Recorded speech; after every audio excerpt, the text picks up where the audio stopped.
नमस्कार, मैं हूं अमित पाले। सुबह के 10 बज रहे हैं और आप देख रहे हैं दमदार 10। सबसे पहले बात होगी बिहार चुनाव की। बिहार में आज से असली सियासी जंग शुरू होने जा रही है, क्योंकि प्रधानमंत्री नरेंद्र मोदी आज से बिहार में चुनाव प्रचार का श्री गणेश करने जा रहे हैं। प्रधानमंत्री नरेंद्र मोदी आज कर्पूरी ठाकुर के गांव से चुनाव प्रचार की शुरुआत करेंगे। प्रधानमंत्री नरेंद्र मोदी देश के पहले प्रधानमंत्री हैं जो जननायक कर्पूरी ठाकुर के गांव जा रहे हैं, उन्हें श्रद्धांजलि देंगे। प्रधानमंत्री मोदी कर्पूरी ग्राम से आज 36% अति पिछड़ी जाति के वोटों को कंसोलिडेट करने की शुरुआत करेंगे।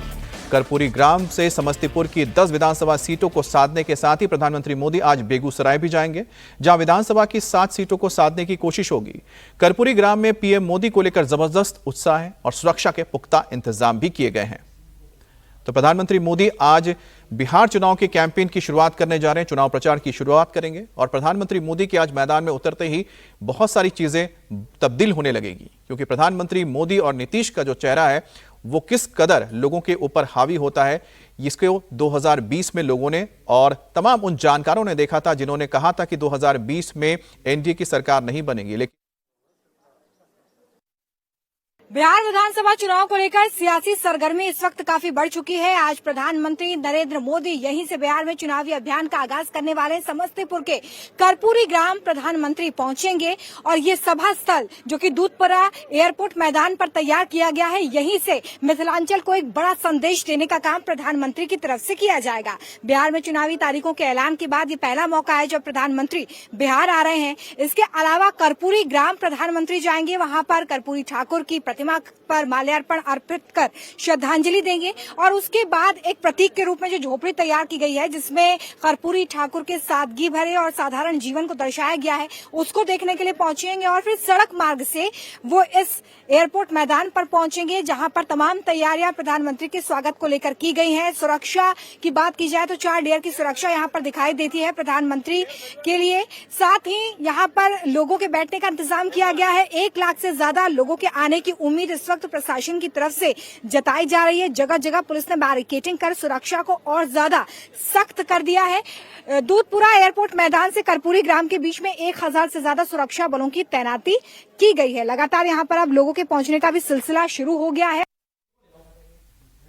और प्रधानमंत्री मोदी देश के पहले प्रधानमंत्री हैं जो कर्पूरी ठाकुर गांव जा रहे हैं। कर्पूरी जी के गांव से चुनाव प्रचार की शुरुआत कर रहे हैं। इसकी सबसे बड़ी वजह है क्योंकि कर्पूरी ठाकुर को सामाजिक न्याय का पुरोधा माना जाता है बिहार में। उन्हें बिहार की जनता जननायक के नाम से जानती है। उनकी 101वीं जयंती भी मनाई जा रही है और बिहार में पिछड़ों और अति पिछड़ों को आरक्षण देने वाले भी कर्पूरी ठाकुर ही हैं। इसलिए मोदी सरकार ने पिछले साल कर्पूरी ठाकुर को भारत रत्न से सम्मानित भी किया था, ठीक लोकसभा चुनाव से पहले। क्या नाम हुआ भैया? मनोज शर्मा। प्रधानमंत्री को देखना है? जी जी। इससे पहले देखा है प्रधानमंत्री को? देखे हुए हैं, देखे हुए हैं। क्या सोच रहे हैं प्रधानमंत्री को देख के, क्या सोचेंगे? अच्छा है, अच्छे काम किए। क्या प्रधानमंत्री को देखना है? जी। कब से खड़े हैं यहाँ पे? हम करीब 1 घंटे से हैं। तो प्रधानमंत्री के आने में समय है? हाँ समय है, फिर भी इंतजार कर रहे हैं। आप लोग यहीं रहते हैं समस्तीपुर में? हाँ समस्तीपुर में रहते हैं। जी हम समस्तीपुर में ही रहते हैं। मोदी को देखने के लिए आए हुए हैं। बहुत दिनों से ख्वाहिश था उनको देखने का, इसलिए आए हुए हैं। बहुत अच्छा काम कर रहे हैं देश में। आगे चल के देश बहुत आगे बढ़ेगा। कब से खड़े हैं आप? 1 घंटा से करीब। प्रधानमंत्री को देखने के लिए उत्साहित? बहुत उत्साहित हैं। कब आएंगे?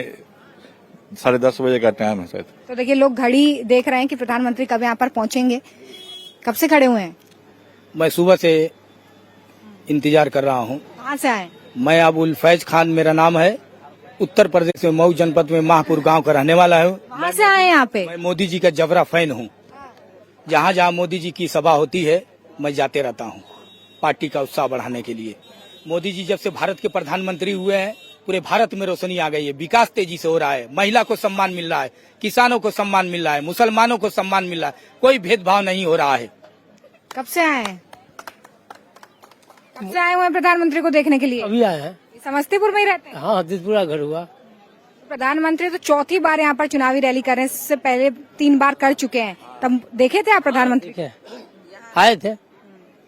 प्रधानमंत्री बोलते हैं, भाषण पसंद आता है उनका? हाँ पूरा पसंद है। यहाँ पहली बार आ रहे हैं प्रधानमंत्री। इससे पहले 2 बार कर्पूरी ग्राम पहली बार आ रहे हैं। कर्पूरी ग्राम पहली बार आ रहे हैं और इससे पहले जतवारपुर आए हुए हैं 2 बार देखने के लिए गए थे। गए थे? हाँ, देखने के लिए गए थे। कहाँ से आए भैया?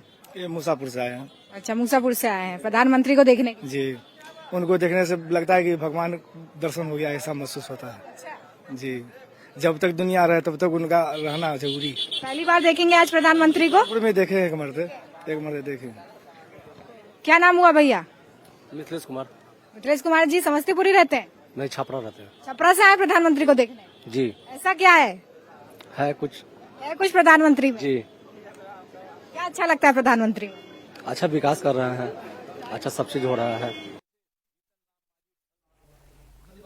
तो आपने यहाँ पर सुना किस तरह से लोग उत्सुक हैं कि प्रधानमंत्री मोदी को देखना है। और प्रधानमंत्री मोदी का यह दौरा भी बहुत अहम इसलिए भी हो जाता है, अगर आप देखें यहाँ पर आपको हम चार्ट दिखा रहे हैं कि किस वोट पर नजर है। सवर्ण करीब 15% है, पिछड़ा करीब 27% है और अति पिछड़ा 36% है। तो 36% यानी 36% जो ये वोट बैंक है, जो अति पिछड़ा है, वो कर्पूरी ठाकुर जी के साथ माना जाता है कि जुड़ा रहा है, क्योंकि इनके लिए कर्पूरी ठाकुर जी ने काम किया था। बहरहाल जहां पर प्रधानमंत्री मोदी आज जनसभा करने जा रहे हैं, समस्तीपुर की बात की जाए तो 2024 के चुनाव में ये बीजेपी की सहयोगी पार्टी यानी कि रामविलास पासवान की पार्टी जनशक्ति को मिली थी और इसमें यहां से संभवी चौधरी ने चुनाव जीता था लोकसभा का। अब संभवी चौधरी ने जो लोकसभा का चुनाव जीता था, और अगर बाकी यहां पर 5 से 6 जो विधानसभा सीटें उसकी बात की जाए तो इस पर भी देखा जाए तो पूरी तरह से समस्तीपुर दरभंगा इलाके में इस वक्त बीजेपी का ही पूरी तरह से दबदबा है। एक सीट एक ऐसी जगह है जो समस्तीपुर है, जो आरजेडी के खाते में गई थी, लेकिन 2024 के अगर देखा जाए तो इन सभी सीटों पर, इसमें जो करीब 6 सीटें हैं, ये 6 सीटों पर ही विधानसभा की समस्तीपुर की इस वक्त जो दबदबा है वो एनडीए का है। एक तरफ नरेंद्र मोदी आज चुनावी शंखनाद करने जा रहे हैं, वहीं पर महागठबंधन में मुकेश सैनी को डिप्टी सीएम फेस घोषित करने के बाद नया घमासान छिड़ गया है। जेडीयू से लेकर ओवैसी तक सब ये सवाल कर रहे हैं कि 3% वोट वाले सैनी को तेजस्वी ने डिप्टी सीएम का फेस बना दिया, जबकि 18% वोट वाले मुसलमानों को कुछ नहीं मिला है। क्या तेजस्वी ने मुसलमानों की अनदेखी की है? सैनी ने कैसे डिप्टी वाली डील सील की? हमारी सहयोगी प्राची ने उनसे हर मुद्दे पर खुलकर बात की, तो देखिए ये खास एक्सक्लूसिव इंटरव्यू। नमस्कार, आप देख रहे हैं इंडिया टीवी। आपके साथ मैं हूं प्राची पाराशर। बिहार में चुनावों के बीचों बीच अब महागठबंधन ने एक बढ़त बना ली है। सीएम और डिप्टी सीएम पद के लिए चेहरों का जो ऐलान है वो महागठबंधन की तरफ से कर दिया गया है। साझा प्रेस कॉन्फ्रेंस में कांग्रेस के वरिष्ठ नेता अशोक गहलोत ने सीएम के तौर पर तेजस्वी यादव के नाम की घोषणा की, तो डिप्टी सीएम के पद के लिए वीआईपी के संस्थापक मुकेश सहनी के नाम की घोषणा की गई है। अब उनकी कितनी तैयारी है और ये कैसे मुमकिन हो पाया, इसी पर बात करने के लिए खुद इस वक्त हमारे साथ मुकेश सहनी जी मौजूद हैं। बहुत स्वागत है मुकेश जी आपका इंडिया टीवी। जी बहुत बहुत धन्यवाद जी। 60 सीटों पर लड़ने का दावा आप कर रहे थे, 15 सीटों पर लड़े, तो क्या बाकी सीटों की कुर्बानी डिप्टी सीएम के लिए देनी पड़ी? नहीं, ये नहीं कह सकते। हाँ, इच्छा रखते थे कि ज्यादा से ज्यादा सीट लड़े, लेकिन आप जान रहे कि 7 पार्टी का गठबंधन है और बहुत ऐसे सीट है जो पहले से गठबंधन के साथ ही चुनाव जीत चुके थे, उनकी पहले से तैयारी थी और अंत तक 15 सीट पर समझौता हुआ कि 15 सीट वीआईपी पार्टी लड़ेंगे, अब बाकी पे अन्य साथी लड़ेंगे। तो समझौता हुआ, थोड़ा सा सीट कम रहा, लेकिन अब सहयोगी दल के बीच में समझौता हुआ, क्योंकि हम सरकार बनाने के लिए गठबंधन में हैं और हमारा लक्ष्य है 243 सीट। 243 सीट पे हमारे सहयोगी, चाहे वो वीआईपी पार्टी हो या कांग्रेस हो या आरजेडी हो या लेफ्ट के साथी हो, सबको वहां पे चुनाव जिताने का। तो ये नहीं कहिए कि सिर्फ 15 सीट है, 243 सीट पर हम चुनाव लड़ रहे हैं। जहां पे वीआईपी लड़ रहे हैं वहां पे भी हम प्रचार कर रहे हैं, वहां पे भी हमारे कार्यकर्ता काम कर रहे हैं। जहां नहीं लड़ रहे हैं वहां पे भी हम आरजेडी हो या कांग्रेस हो, वहां पे हम जा रहे हैं प्रचार करने के लिए। आज जैसे 4 जगह जनसभा है, तो वीआईपी पार्टी का सीट वहां नहीं है, लेकिन महागठबंधन की सीट है, तो वहां पे जा रहे हैं। तो हम 243 लड़ रहे हैं। हाँ, ये वीआईपी पार्टी अपने सिंबल पे 15 लड़ रहे हैं, वो बात अलग है, लेकिन ये सरकार बनाने के लिए है। आज वीआईपी पार्टी के विधायक जीतेंगे तो भी डिप्टी सीएम हम बनेंगे, और हमारे कांग्रेस हो या आरजेडी हो, उनके विधायक जीतेंगे, उन्हीं के समर्थन से हम डिप्टी चीफ मिनिस्टर बनेंगे। तो या सीएम हो, वीआईपी जीतेंगे तो भी सीएम तेजस्वी जी को बनना है, और अन्य साथी के घटक दल के जो विधायक जीतेंगे तो भी डिप्टी सीएम जो है तेजस्वी जी को बनना है। तो हम सरकार बनाने के लिए कर रहे हैं, और ये एक पद है, एक सहूलियत होता है कि आपको काम करने के लिए। ये हमारा कोई जागीर नहीं है, हम जनता के उम्मीद पे खरा उतरने के लिए, जनता का जो दुख दर्द है उसको दूर करने के लिए हम उनके लिए काम करने के लिए आए हैं। तो हमारा मानना है कि हम जो बिहार में जो भ्रष्टाचार अभी फैला हुआ है, क्योंकि नीतीश जी जो है अस्वस्थ हो चुके हैं। नीतीश जी के रहते हुए ये सब नहीं होता था, लेकिन आज नीतीश जी अस्वस्थ होने के कारण ब्यूरोक्रेट जो है हावी हो चुका है और जनता परेशान है।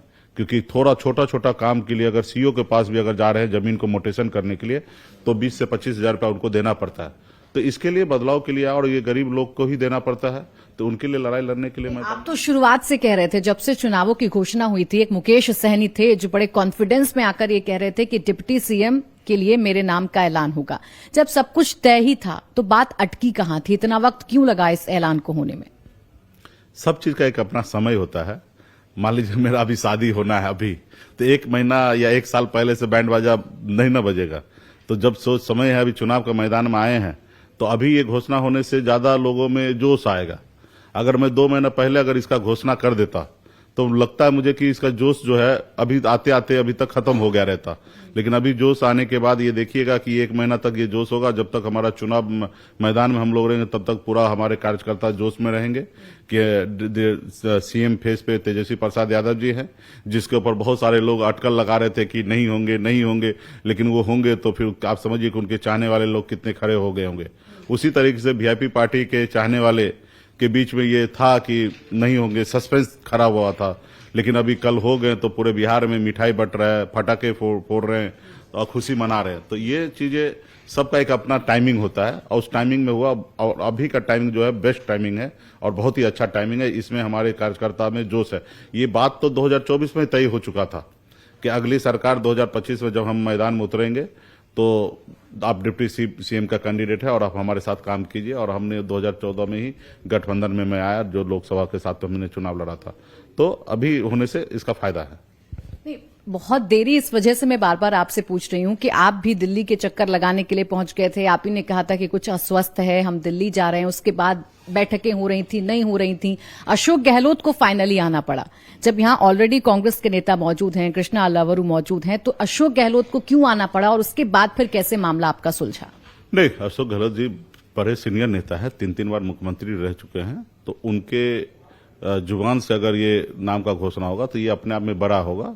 इसलिए उनको उनसे बात हुआ और वो आए हैं। और रहा कि दिल्ली में हम लोग गए थे तो ये बात हमने आपको कहा था कि गठबंधन सही में अस्वस्थ था, लेकिन अभी एकदम 100% स्वस्थ हो चुका है। तो ये बात भी आपको आज मानना पड़ेगा। और स्वस्थ हुआ कैसे, अस्वस्थ कैसे था और अब स्वस्थ हुआ कैसे, इसके बीच में क्या हुआ, ये तो आप खुलकर बताते ही हैं। आज बता दीजिए दर्शकों को। नहीं, इतना भी कुछ नहीं हुआ। अस्वस्थ का मतलब था कि ये सीट पर इनको लड़ना, उस सीट पर उनको लड़ना, इस सीट पर वीआईपी पार्टी का दावेदारी है। फिर एक दूसरे को वहां पे क्लैश हो रहा है, तो वो एक दूसरे को वहां पे पीछे हटने के लिए, क्योंकि 6 का 6 दल तो एक सी सीट पर लड़ेंगे नहीं, बहुत सारे साथी को पीछे हटना पड़ेगा। तो वहां पे उसको लेके चल रहा था, आगे पीछे चल रहा था। सब चाह रहे थे अपने कार्यकर्ता को बचाने के लिए, उनके अपने भरोसेमंद लोगों को चुनाव लड़ाना चाह रहे थे। मैं भी वही सोच रहा था, वही कांग्रेस भी सोच रहे थे, वही सोच रहे थे। तो उसमें क्लैश हो रहा था। मतलब 90% तो सीट हमारा 2 महीना पहले क्लियर हो चुका था। 10% ऐसा सीट था जिसपे इस तरीके से सिचुएशन था। अंततः हम लोग उस सिचुएशन को डील करके सॉल्व कर लिया है। अभी भी राज्य में 5-6 सीट ऐसे हैं जहां पे फ्रेंडली फाइट जैसा स्थिति बनी हुई है और बहुत इंटरनल सहमति बन चुका है। लेकिन क्या हुआ कि वहां पे अभी भी कैंडिडेट है, क्योंकि एक नाम वापसी का भी एक समय होता है और समय में हम लोग डिसीजन नहीं लिए थे, जिसके कारण वहां पे है। जैसे हमारे चैनपुर में वीआईपी पार्टी के प्रदेश अध्यक्ष बाल गोविंद बिंद जी वहां चुनाव लड़ रहे हैं और वहां से राष्ट्रीय जनता दल के द्वारा भी कैंडिडेट वहां पे उतरा हुआ है। कल सुबह में समझौता हो गया कि एक जगह से आप रिटर्न ले लीजिए और एक जगह से हम ले लेते हैं। और हमने बिंदु गुलाब यादव जी को बाबू बरही से हमने बोल दिया और उन्होंने रिटर्न ले लिया और समय के अंदर ही 3 बजे से पहले रिटर्न ले पाए। और जहां चैनपुर है वहां पे उन्होंने समय रहते वो नहीं रिटर्न ले पाए। तो आज की तारीख में वो कैंडिडेट हैं, लेकिन ऑथराइज कैंडिडेट जो है वहां पे वीआईपी पार्टी का बाल गोविंद बिंद जी है। तो वो समय रहते हो, क्योंकि जो उधर से जो कैंडिडेट है राष्ट्रीय जनता दल की तरफ से, वो भी पार्टी के वफादार सिपाही है और आपस में सहमति बन चुका है। तो उनसे बात करके तेजस्वी जी मूव करें। अभी भी ऐसी 11-12 सीटें हैं जहां महागठबंधन के प्रत्याशी आमने सामने हैं। तो मैं 11-12 सीट नहीं है, मैं आपको जानकारी दे दे। हाँ, 5-6 सीट ऐसे हैं जहां आमने सामने है। बहुत ऐसी जगह पे समझौता हो चुका है। तो क्या समझू कि महागठबंधन सिर्फ 230-232 के आसपास ही है, बाकी सीटों पर फ्रेंडली फाइट ही होगी? नहीं, हमने कहा ना कि 5-6 सीट ही ऐसा है जहां पे ये सिचुएशन है, बाकी जगह पे प्रॉब्लम सॉल्व हो चुका है। और 5-6 सीट भी अंत जाके उस पे भी हम लोग निर्णय ले लेंगे कि वहां पे भी हमारे जो अच्छे उम्मीदवार होंगे उनको एक दूसरे को समर्थन देके और वो हम लोग चुनाव जीत के जाएंगे। ये हमारी अपनी एक रणनीति है, उस रणनीति के तहत हम लोग काम कर रहे हैं। तो ये नौबत आई क्योंकि अंत तक अभी ये नहीं तय हो पा रहा है कि कौन सा नेता ही चुनाव यहां से लड़ेगा, कार्यकर्ताओं को किसको लड़ाना है, किसके लिए वोट मांग। दोनों नेता तैयारी कर रहे हैं। इससे नुकसान नहीं होगा? नहीं, कोई नुकसान नहीं होगा। जब वोट गिराने के लिए जाएंगे तभी न देखेंगे क्या है और फिर किनके साथ कौन वोट है उसको आकलन में लेकर, और अगर 2 आदमी लड़ने से हमारा नुकसान हो रहा है तो वहां पे हम पीछे हट जाएंगे, एक को हम बैठा लेंगे। और हमको लगता है कि हम यहाँ पे आसानी से जीत लेंगे तो उस रणनीति के साथ रहेंगे। एक सवाल ये पूछा जा रहा है कि चौथे नंबर की महागठबंधन में पार्टी 60 सीट वाली कांग्रेस, 33 सीट वाली लेफ्ट पार्टीज और 15 सीट पर लड़ने वाली वीआईपी पार्टी, ऐसा क्या किया मुकेश सहनी ने कि उनको डिप्टी सीएम का पद मिल गया, ऐलान हो गया उनके नाम का? ये डर था क्या 2020 की प्रेस कॉन्फ्रेंस वाला? नहीं, बिल्कुल ही नहीं। आपको पता होगा कि मैं केवट के वंशज हैं। वो केवट महाराज जो कभी भगवान राम जी को पार लगाए थे और इस बार महागठबंधन के हिस्सेदार में हम हैं और हमारे पास भी चुनाव चिन्ह नाव ही है। और हमारे सहयोगी दल को मैं धन्यवाद देता हूं, मैडम सोनिया जी, राहुल गांधी जी, लालू जी, हमारे दीपंकर जी, सभी ने केवट महाराज के वंशज पे भरोसा उन्होंने जताया है। उनको एहसास है कि अगर केवट महाराज के वंशज अगर हमारे साथ रहेंगे तो निश्चित तौर पे सरकार बनना है, और जब सरकार बनना है तो हमें भी कुछ तो चाहिए। वो नहीं कि प्रभु राम से हमारे पूर्वज ने उस समय में कहा था कि आपको हम यहाँ पार लगा देते हैं, वहां आप हमको पार लगा दीजिएगा। लेकिन हमारे पूर्वज तो पार लगा दिए, लेकिन हमारे पूर्वज आज भी हमारे लोग मझधार में हैं, जिसपे राम की राजनीति कर रहे भाजपा। उन्होंने भगवान राम जी का जो एग्रीमेंट किया हुआ उस वादा को आज वो पूरा नहीं कर रहे हैं। तो हमारे सहयोगी दल को 100% भरोसा है कि निषाद समाज जो बिहार में 22 उपजाति में जाने जाते हैं और 11% वोट है, और उसी में से अगर कोई उनका बेटा सरकार को अगर लीड करेंगे तो हमारे लोगों में जोश होगा, और जोश के साथ अगर वो काम करेंगे तो सरकार बनने में कोई नहीं रोकेंगे। आपको नहीं लगता कि डबल स्टैंडर्ड है? आप लोग खुद कहते हैं, आपके नेता खुद कहते हैं कि जिसकी जितनी आबादी उसकी उतनी हिस्सेदारी। तो आपको नहीं लगता कि जिनकी ज्यादा आबादी है उनके साथ यहाँ पर गलत हो गया, अन्याय हो गया? बिल्कुल ही नहीं है। देखिए, हमारी पॉलिटिकल पार्टी है, हम राजनीति कर रहे हैं। हमारी सरकार में जाने के बाद हम सभी के लिए एक सामान्य हम काम करेंगे और एक सामान्य उनके बारे में सोचेंगे। लेकिन आप अभी टीवी चैनल में आप एज ए एंकर हैं और आपको हम बुला के विधायक का टिकट कैसे दे देंगे? पार्टी के अंदर जो पदाधिकारी है उन्हीं को टिकट दिया जाएगा। जो पार्टी में रहकर तेज तरार होकर सरकार बनाने का काम करेंगे वही डिप्टी चीफ मिनिस्टर होंगे। जो पार्टी के लिए मजबूती से गठबंधन के लिए काम करेंगे वही सीएम होंगे। ये तो एक व्यवस्था है।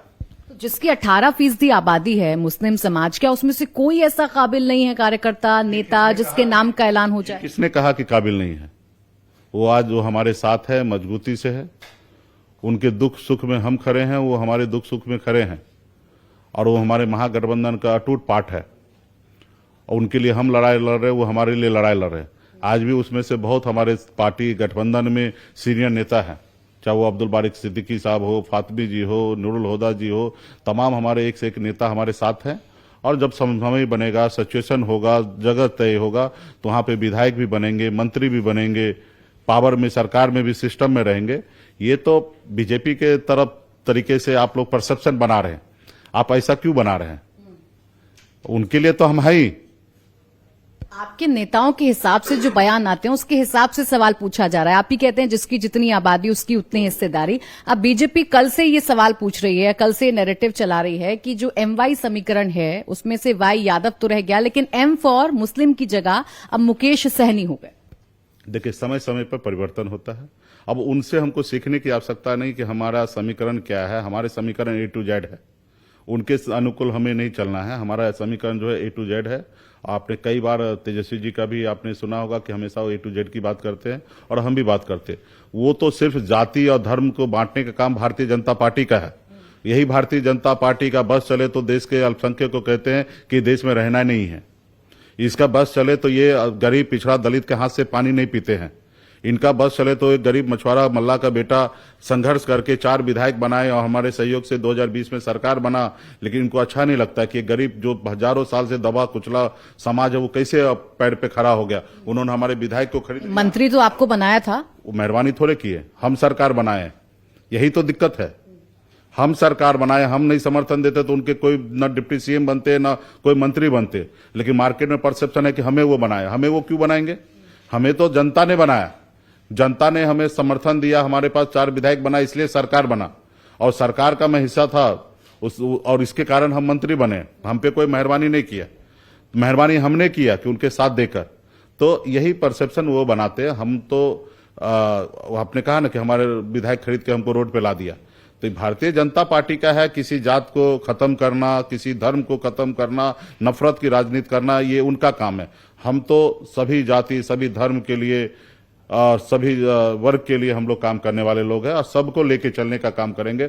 अभी आईएएस बनना है तो आईएएस की तैयारी करेंगे तो बनेंगे। अब जो हवलदार की तैयारी करेंगे हवलदार बनेंगे, जो विधायक की तैयारी करेंगे विधायक बनेंगे, और जब विधायक बनेंगे तो वही मंत्री बनेगा, वही डिप्टी चीफ मिनिस्टर बनेगा, वही मुख्यमंत्री बनेंगे। तो ये एक प्रक्रिया है, इस प्रक्रिया में जो काम करेंगे वो बनेंगे। इस प्रक्रिया में सहनी साहब कहाँ फिट बैठते हैं? आप तो चुनाव भी नहीं लड़ रहे हैं। प्रक्रिया में हो गया, नाम का घोषणा तो हो ही गया है। सरकार बनने पे डिप्टी चीफ मिनिस्टर बनेंगे। बिहार राज्य में जरूरी नहीं कि विधायक और एमएलसी रहेंगे तो ही आप डिप्टी चीफ मिनिस्टर या मुख्यमंत्री बन सकते हैं। आप शपथ ले सकते हैं और 6 महीने में आप चाहे वो कोई भी सदन का पार्ट बनना है तो 6 महीने के बाद कोई ना कोई सदन का पार्ट बन जाएंगे। अच्छा, जो सवाल मुस्लिम वर्ग को लेकर पूछा जा रहा है, एक बयान देखिए मैं पढ़ रही थी जो ओवैसी की पार्टी की तरफ से आया कि 2% वाला उप मुख्यमंत्री, 13% वाला मुख्यमंत्री, 18% वाला दरी बिछावन मंत्री।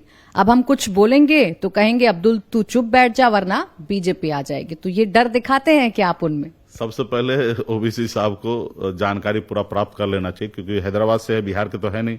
निषाद समाज 2 नहीं 11% है, और निषाद का मतलब सिर्फ मल्ला नहीं होता है। बींद, बेलदार, नुनिया, मला, चाय, तियर, बनपर, गोरी, केवट, गंगोता, ये निषाद का उपजाति है और ये 11% है। और आप फिक्र मत कीजिए, आप हैदराबाद में मजबूती से रहिए, वहां के हमारे अल्पसंख्यक भाई के लिए फिक्र कीजिए। अब बिहार में क्या करना चाहिए, कितना काम करना चाहिए, इसका फिक्र करने के लिए बिहार में बहुत हमारे मुस्लिम भाई हैं जो महागठबंधन में नेता हैं, और हम फिक्र कर रहे हैं। हमें सरकार बनाना है और आप यहाँ पे आके वोट का डिवीजन नहीं कीजिए। अब वोट का डिवीजन कीजिएगा तो निश्चित तौर पे फूट डालो राज करो वो वाला नीति होगा और हमारा नुकसान होने से सामने वाले का फायदा होगा।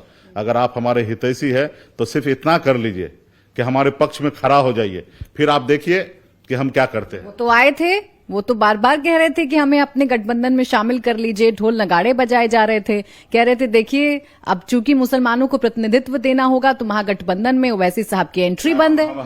हम हैदराबाद जाएंगे, ढोल नगाड़े बजाएंगे तो क्या हमसे वो गठबंधन करेंगे क्या?